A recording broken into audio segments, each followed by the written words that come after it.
Welcome to North Carolina. We're at Pinehurst #2, getting ready for the start of the playing of the 114th U.S. Open Championship. Freeze hits it in the air to center. We will see you tomorrow night.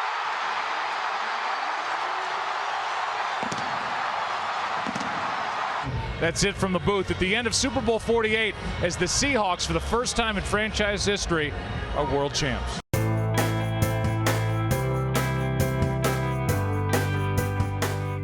It was fun to grow up as my dad's kid. He took me on every road trip as a kid. I was the guy, I was like the fat kid, the awkward kid that he took around with me. And I went to every major league city by the time I was 12. He and I just hit it off. He was much more my best friend than my dad. And stories that flood my memory as I stand here looking at you guys today. I mean, just being around that lifestyle is what led me to do what I do. But when I was 18, he took me to New York. I got blown off for a prom, and he said, well, come with me. We're going to go to New York. And I sat in the back of the booth at Shea Stadium. And my dad and his longtime broadcast partner, who still does the Cardinals, Mike Shannon, they're sitting in the front of the booth. And it's my birthday, my 18th birthday. And my dad says, and now, to take you through the fifth inning is my son, the birthday boy, Joe Buck. And I hadn't even been watching the game. And I perked up, and I was sitting back by the radio engineer, and I said, God, no, don't do that. And he and Mike got up and left the booth. And I got up, I ran down there, I did the inning. Now, I had been practicing into a tape recorder. It was something that was second nature to me, but I'd never done it where anybody was listening other than my dad, my mom, and our dog. And there I am calling the Cardinals in the fifth inning at Shea Stadium. I get through the inning. It was the most boring inning, a pop-up, a ground out, a strikeout. It was over. I came back and I sat down next to the radio engineer. His name's Colin Jarrett from Trinidad. He had a heavy accent.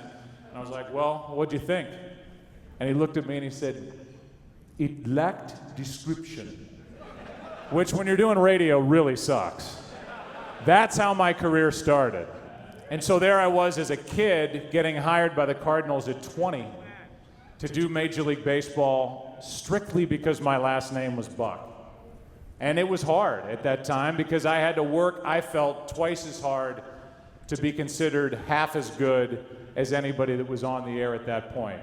But like Marcel said, and like anybody has said up here, Jan, the circumstances don't matter. You either sink or swim in this life. And I decided I was going to put everything I had into being as good as I could be and embrace the whole thing.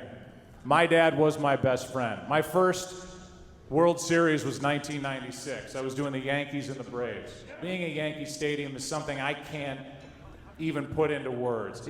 Being at old Yankee Stadium was the greatest venue I've ever done a game. And so I get through that first World Series. I'm 27 years old, scared to death of embarrassing myself or being found out as somebody's kid, and I shouldn't be there. And at the end of the World Series Game 6, I was supposed to give a wrap-up of the entire season in the World Series straight into the camera. And I looked at the camera, and all I could picture was my dad's face.